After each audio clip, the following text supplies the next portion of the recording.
Après avoir remporté la Route du Rhum 2022 et terminé 3e de la Transat Jacques Vabre en double en novembre, Charles Caudrelier prendra le départ dimanche à bord de l'Edmond de Rothschild pour la première course autour du monde en multicoque en solitaire.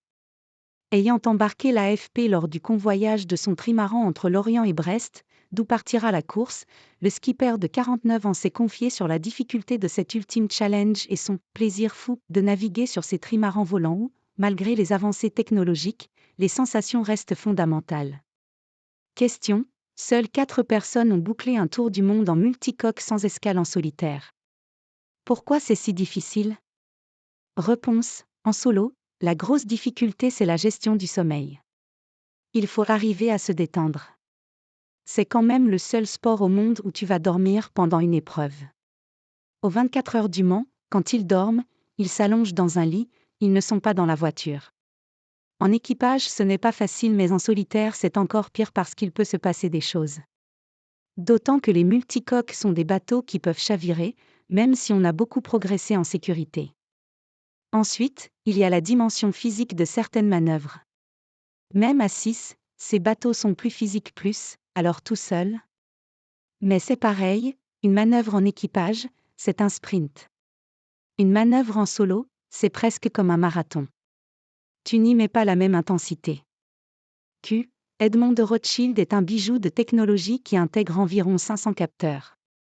Comment digérer en navigation une telle masse de données ? Il y a les capteurs principaux que je regarde qui sont toutes les données, d'abord le vent, la vitesse du bateau, puis tous les réglages des appendices, feuilles, safran, notes de la rédaction.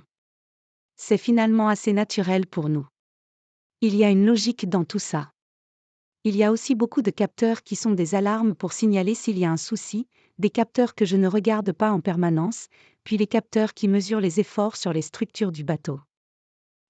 Assisté de cette technologie, navigue-t-on toujours aux sensations ? Entre la première fois où j'ai fait de l'optimiste, petit dériveur pour l'apprentissage de la voile, note de la rédaction, et le bateau d'aujourd'hui, j'utilise autant mes sensations. Seulement, les bateaux sont tellement techniques, il y a tellement de choses à régler que sans capteur, c'est impossible. Plus le bateau est gros, moins tu peux aller voir les détails, te déplacer, donc on a des capteurs. Mais les sensations sont essentielles.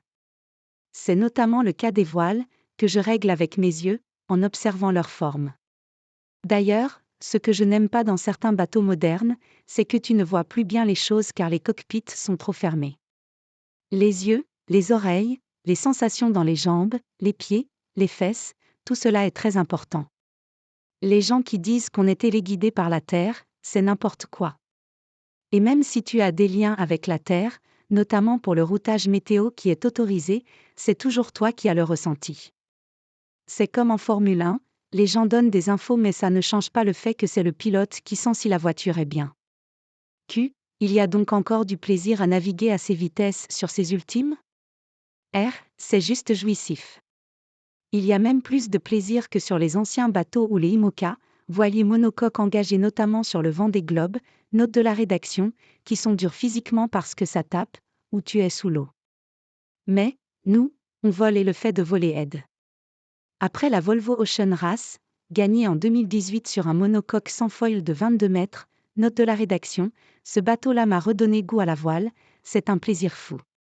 Sur un bateau normal, à 8 nœuds, tu te serais fait défoncer aujourd'hui dans 4 mètres de mer. Nous, on est à 28 nœuds au près, en remontant au plus près du lit du vent, note de la rédaction, tu n'as presque pas de choc. Du coup tu prends énormément de plaisir, en plus, tu as une vue panoramique.